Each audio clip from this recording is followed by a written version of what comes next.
It's hard to stay focused in year 12. There's a lot going on, there's a million things to do, and your emotions are flying everywhere. If you want to achieve the best that you possibly can in year 12, then this video is for you. Today we have a very special guest joining us. Francis got an Atar of 99.35, and he's going to be discussing everything he did to achieve that Atar and giving you his top tips on how to survive year 12. Today he's going to take us on a deep dive into the best study techniques that you can employ, how to manage your time and prioritise your tasks, the importance of health, and how to stay efficient throughout year 12. Let's get into it. Okay, Francis, do you want to just tell me a little bit about yourself and how you got through year 12? What was your ATAR and yeah. Yeah, my name's Francis. My ATAR was 99.35. I did a few extracurricular activities, debating, cricket and rugby. Now I'm studying arts law at Sydney University, a double degree. And when I was in year 12, I did modern history, ancient history, advanced English, music extension, music 2, and French continuers, which was 11 units in total. I just noticed actually you have done all humanities subjects. So was that intentional? Did you avoided science and maths, or did it just kind of work out like that? Well, it was interesting actually because in year 9 I was doing all the sciences and maths and I was pretty good at them and I enjoyed them. Then year 11 I did 13 units.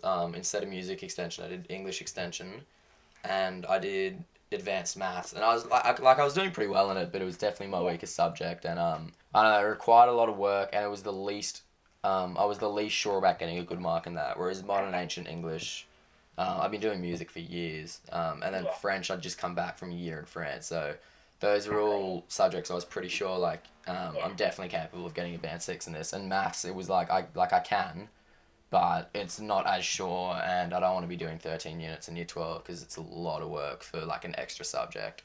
So you really just played to your strengths, I guess. Exactly. And also because I kind of knew what I was going to do at uni. I mean, for a while I was guessing, but I always kind of knew I'd be doing law anyway, and I wouldn't need maths.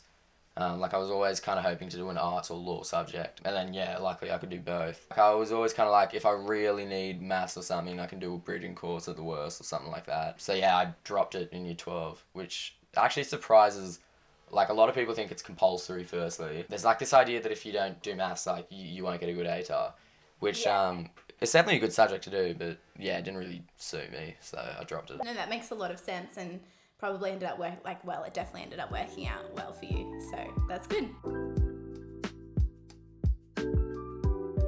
Looking back on your year, what was your main thing that you did that really contributed to your success? Well, ever since I've started uni, I kind of realise now how useful teachers were. Number one tip, or a massive tip, is to really use them. Because in year 12, the thing is that they care, well, at least in my school, they cared just as much about my mark as I did, because I mean, it kind of reflects how well they're doing as a teacher. They wanted me to get a band 6 because, firstly just because they wanted me to succeed, but also because, gives them a good record. And that usually means that they're able to answer questions, mark practice responses, and they're usually pretty proactive about it. So, yeah, my advice would be to use those teachers and, basically make them do their job, essentially. Pest them with practice responses, ask them questions.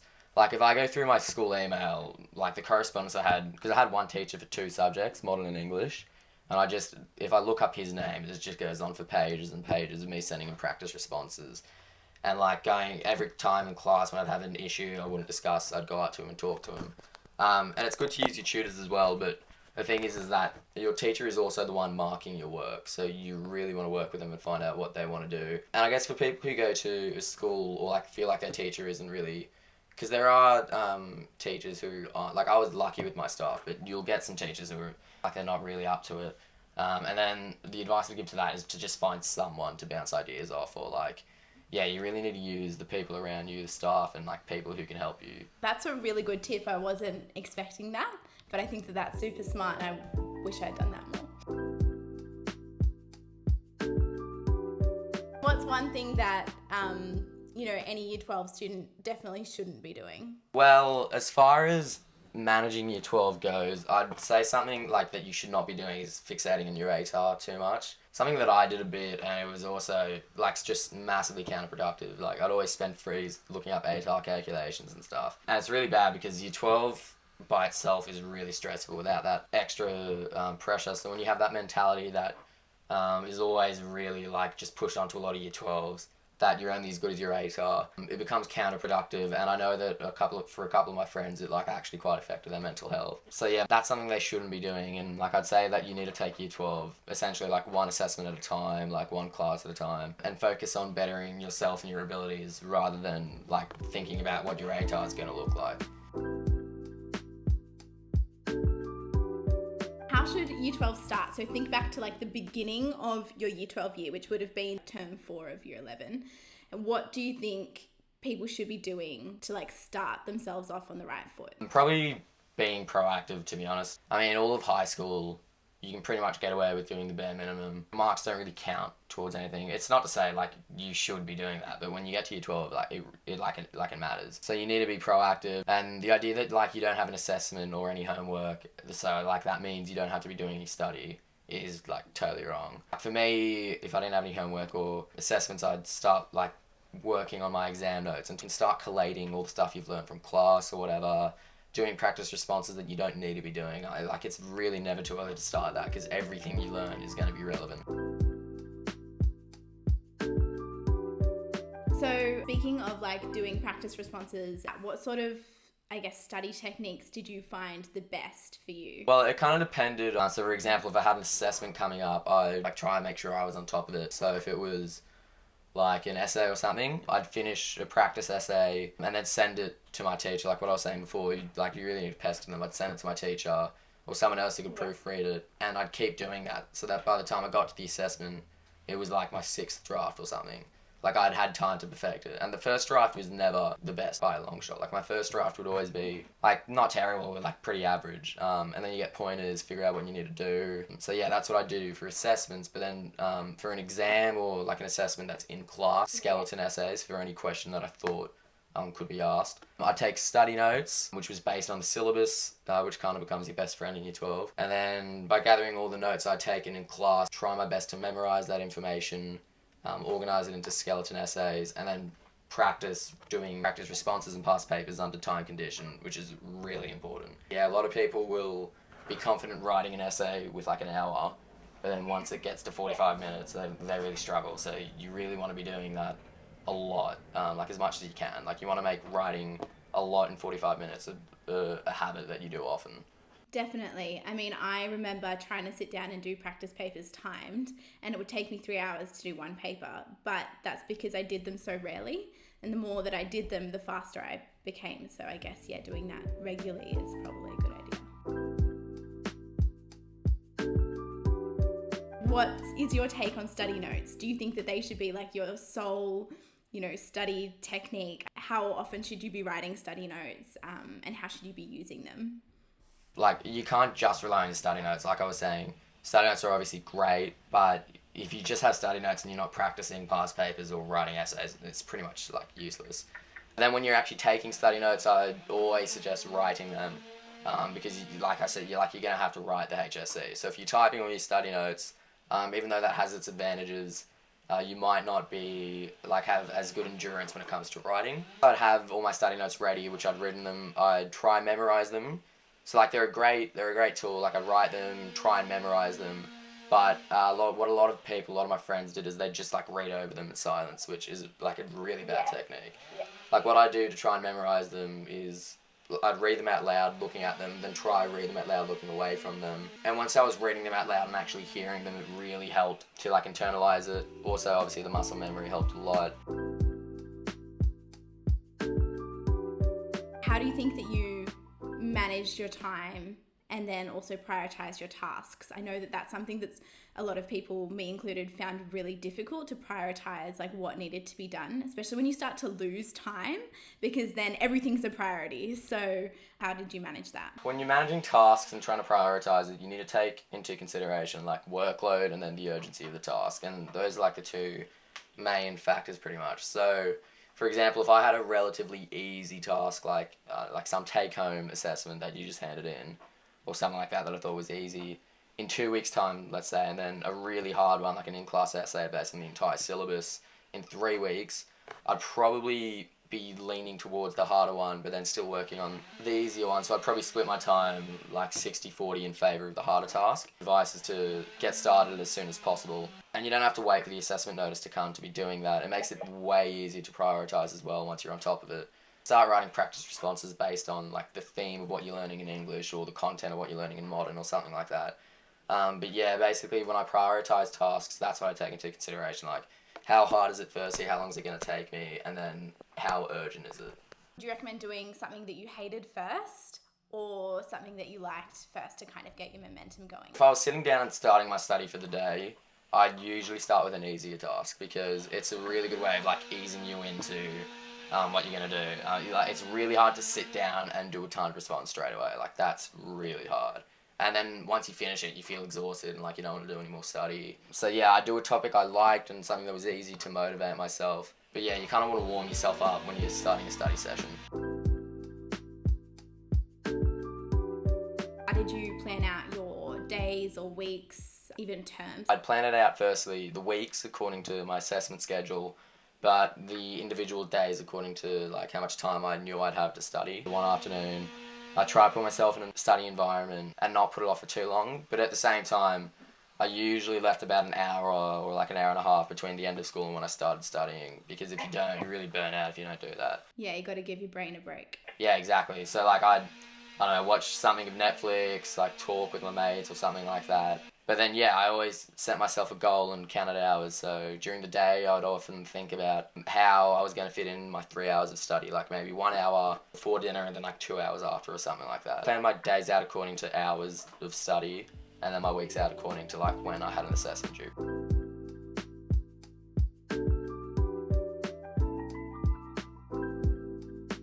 Would you do anything in particular to psych yourself up for a study session? Did you ever find yourself procrastinating? Like, how did you overcome that? The best way to do that is, firstly, to put yourself in a study environment. Like, I'd always go to Narrana Study Centre when I didn't have anything on, because it's just, like, the right sort of environment to engage yourself. And then sometimes, like, on the way to the study centre, I'd, like, kind of talk with my mates who I had in the same class about what needed to be done, so I could, like, lay out and like sort of visualise my priorities and how urgently I needed to do things.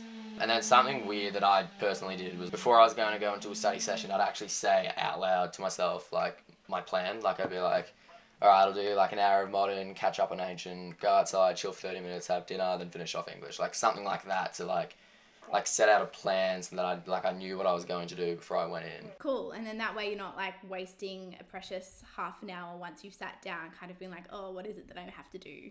Yeah, exactly. Like I know what I'm going to do before I get in so that I'm not like trying to figure out what to do. Did you study in your holiday period? Yeah, definitely. That being said, like you don't want to overdo it in holidays, but they're a really good opportunity to get ahead, which is pretty much the main theme of Year 12.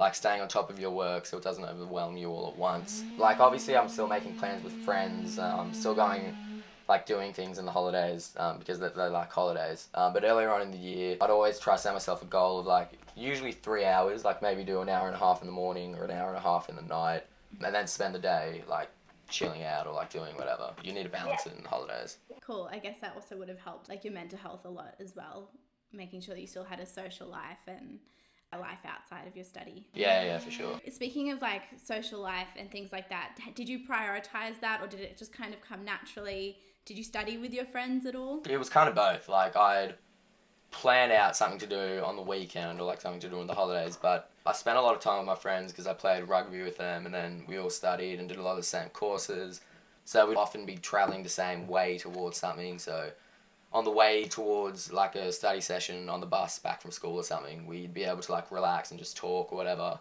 and then we'd all take breaks together. Like we'd all sit down, sort of be like do an hour of study and then at the end go chill outside and like talk and things like that. So yeah, it kind of came naturally for me because my friends did a lot of stuff together. But then when I wanted to do something on the weekend, like that's the sort of thing where you need to be proactive and like make a plan to do something. Did you feel like you couldn't get the mark that you wanted to achieve? Did you ever have that sort of self-doubt or anxiousness or anything like that, and how did you overcome it? Yeah, I had that the whole time pretty much because because I had pretty high expectations for myself. Like, I wanted to do really well, and then I'd always put a lot of pressure on myself, and a lot of other people were expecting me to do well, which can be pretty draining. And you know, every now and then you get a practice response back and you don't get the mark you want, and yeah, it can lead to a lot of self-doubt. So basically what I do in those situations is try, like, it's hard, but you have to try to keep a positive mentality. And it helped that I've always been pretty competitive, so I'd use that to like push myself, get a better mark, and then like kind of think about how like those feelings of disappointment, I'd use that to like as a drive to write something better. Like, I'd try not to wallow on it and then be like, okay, well, this is what I've gotten now, so the next time I've gotten this advice, whatever, so the next time I write it, like, it's going to be better, like, it has to be better. And then once I get that, then I feel pretty accomplished. So I'd set myself goals, like, think about why I was disappointed, like, what I was doing wrong. And then, yeah, like, I wouldn't cut corners. And sometimes you really just do have to, like, grind and, like, put in a lot of work to get there. But, yeah, you have to keep a positive mentality. Think about where you went wrong. Okay, you mentioned that you played footy. Did you prioritise exercise? Is that something that you think helped contribute to your study success? Our footy was pretty full on. We'd be training twice a week. It was always constant cardio. And then, like, we only played one game, but we'd have that on the weekend, usually. Well, that's what other people playing sport would have. But then even when I wasn't doing that, like, I'd always try and do something. Like, in lockdown, I went to the beach a lot with my brother, and, like, we'd go for a surf for a bit, which is, like, the best way to clear your mind. Yeah, I'd try and go surfing once a week. Like, it didn't always happen, but trying to make something like that constant, like that sort of, because we'd be out there for like 3 hours or something. So that constant exercise and like something that takes you away from studying HSC. But that really helped, like, because I was very obsessed with my study. I'd always be thinking about it, like, when I shouldn't be. And then, like, when I was in the surf or like doing sport or whatever, like, you don't really think about it. You don't, like, yeah, that's not really what you're thinking about. Cool. So I guess that exercise ended up being like a good stress management technique as well. Did you do anything else to manage stress? Apart from the exercise, I kind of kept up my social life a lot. I try to do something on the weekend, like try something social, like go to the beach with mates. It's always easy to like kind of laugh off the stress when you're talking about something totally unrelated. Keeping up social life and exercise is pretty much the best way to deal with stress. I guess a big part of making sure that you are staying ahead in year 12 is really being efficient with your time. I mean, you only have 24 hours in a day. A lot of that is spent sleeping, and then you're actually at school. So what did you do to ensure that you were efficient throughout year 12? Well, I'd always count my hours and like plan when I was going to study, make sure I was getting that study done. And then once I was actually doing that study, I try and gear it towards my assessment or exams. It's also a deal of like the issue of taking relevant notes. It's like a skill you learn in year 12. You really need to be thinking as you get close towards an assessment and you're working towards that assessment, like, are these notes I'm taking going to help me? Because a lot of the time you take, like I did as well, you take notes that aren't. Like, there's no point in writing like 3 pages of notes for something that's only going to be worth 1 mark in the exam or assessment. And then like spending less time on something for like an essay topic. You can't just read notes. You need to be proactive, trying to internalize information, writing responses, thinking about the assessment and exams, and like setting yourself goals.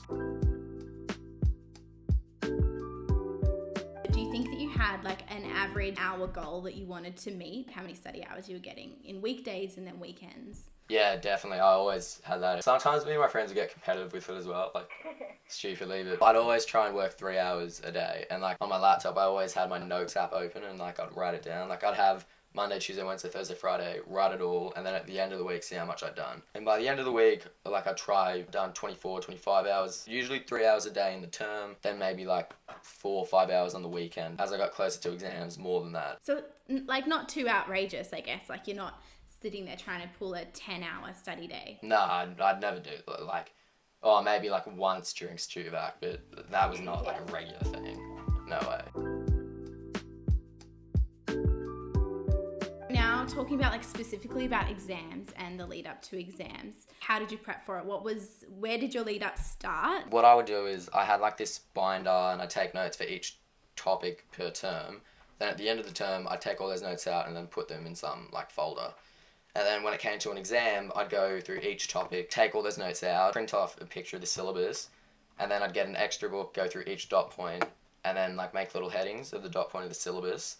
and then I'd go through my notes, find whatever was relevant. Another thing you have to keep in mind in an exam is you need to gear it all towards like questions in the exam, like what you think it's going to be assessed on. So if there's some little thing, like a little detail, I wouldn't be writing that much about it. But then if there was something I'm like, okay, this is probably going to be a 10 marker, I try and categorize my notes into like maybe 2 body paragraphs. So yeah, once I had that, walk around my room and then read them to myself, try and memorize them, then do past papers and practice responses and like write myself 10 marker questions and do that under time. The syllabus is basically everything you can be assessed on. And so if you're doing extra outside the syllabus, then you're basically wasting your time. Like you need to, sometimes you need to read between the lines with the syllabus, come up with a hard question to test yourself, but you need to make sure everything you're taking notes on is relevant to that, because that's all they can ask you. And what about like the night before the exam? Well, firstly, try not to overthink it and get too stressed, which is way easier said than done. Like that's like the fact of the matter is the night before an exam is always going to be pretty stressful. But like one thing you do is just kind of, hopefully if you've done your work before that, you kind of reassure yourself that you know everything. And I'd basically look through my notes. If I was missing anything, look it up. And then, yeah, the same thing, like go over it and just make sure I'd memorized everything. Because by the time I got to the exam, I was kind of like I know how to answer all these questions because I've been doing it all year. Like I've answered every question I can think of for this syllabus. So all I have to do now is just make sure I remember it. And that's, you want to be in that position the night before an exam. Definitely, you don't want to be like writing your notes the night before the exam. Yeah, for sure. The morning of the exam, did you have any like pre-exam rituals that you'd go through or take yourself through? Like I keep talking about how I memorize and like read my notes out to myself, but one thing that I kind of subconsciously did is I'd always actively like be walking when I did that. So like the day before an exam, I'd get to school pretty early, and like we had a pretty good big school, so I'd like go for a walk around the dam by myself, and as I was walking, just like look at my notes, read them out loud to myself. So like whenever I did that in the library, like people kind of thought I was pretty weird, to be honest, because I was like walking around reciting things to myself that you couldn't really hear as another person, but like it all made sense to me. So yeah, like that was pretty much my ritual, just like going for a massive walk and reciting things to myself. Cool, kind of like psyching yourself up and then at the same time also trying to remember. Did that help you with your any pre-exam nerves, or did you have to sort of do anything else to deal with that? It kind of helped, but I'd kind of be dealing with the pre-exam nerves like 2 weeks before the exam or like a week before the exam. And something I'd kind of do is like, because me and my mates were all in the same boat, we kind of make jokes about it. Like you kind of want to try and make light of that stress. Like one of my friends actually used to quote T.S. Eliot to like talk about how nervous he was, like random stuff like that. Try like make light of the situation.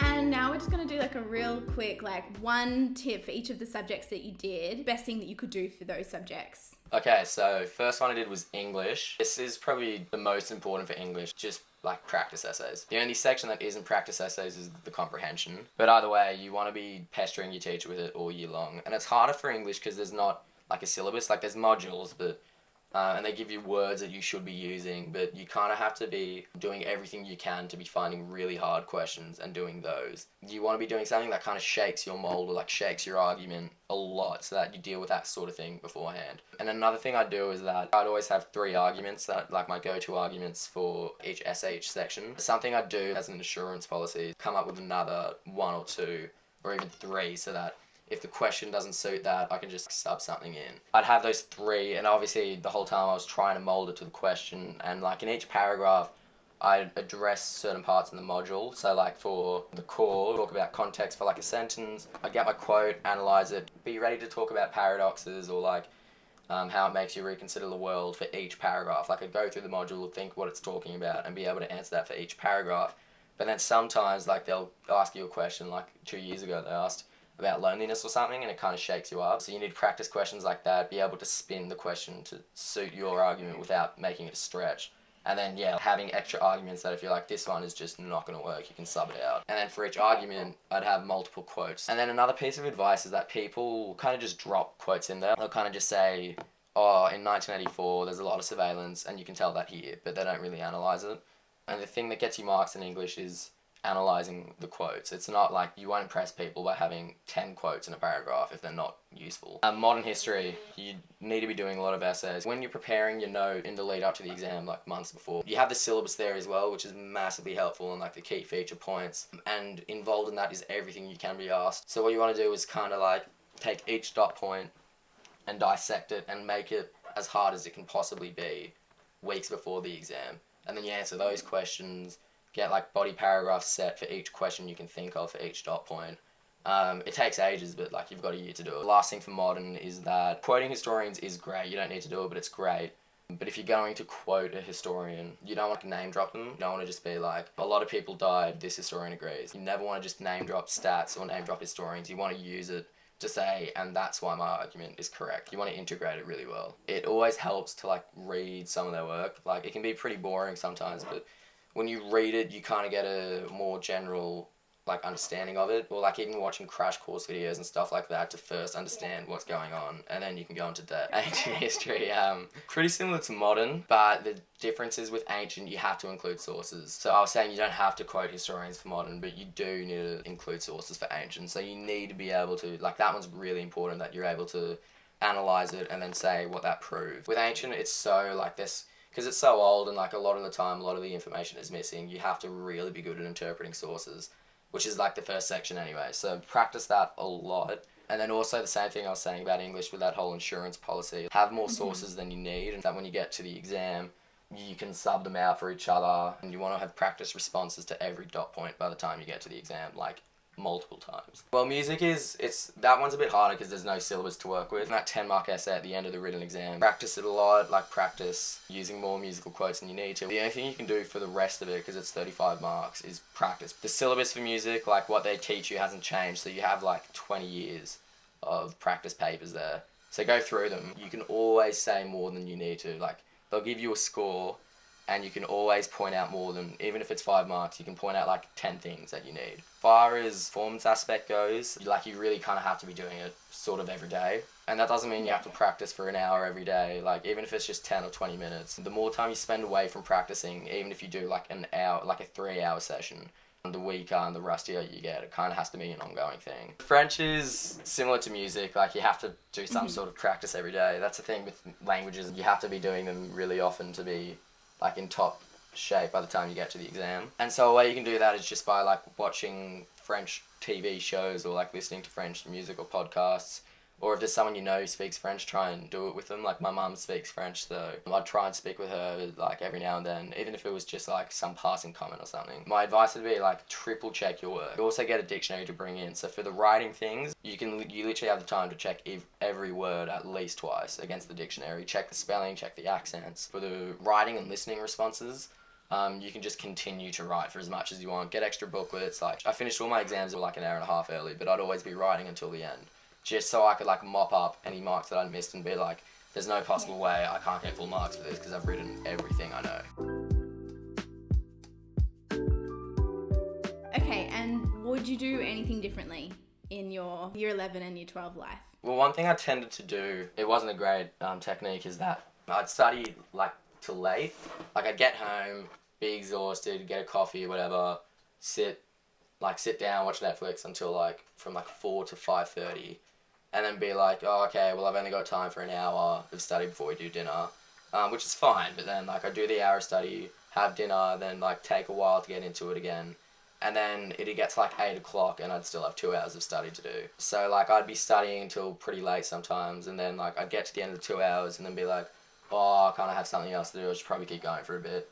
And then some nights I was getting to sleep at, like, 11:30 or something. So that's something I would change. Like I kind of got on top of that. Like that wasn't a really massive problem. I was pretty well rested through year 12, but yeah, I'd pay a lot more attention to like my sleep schedule and just getting things done like early in the day. If you found value in this video, definitely give us a thumbs up and consider subscribing for more content on study tips, student life, and how to manage your money as a student. But that's it from us today. Good luck with your study. We wish you all of the best in year 12. If you need any help or have any questions, please don't hesitate to put them in the comments below, and we will help you out in any way that we can. Good luck, and we'll see you in the next video.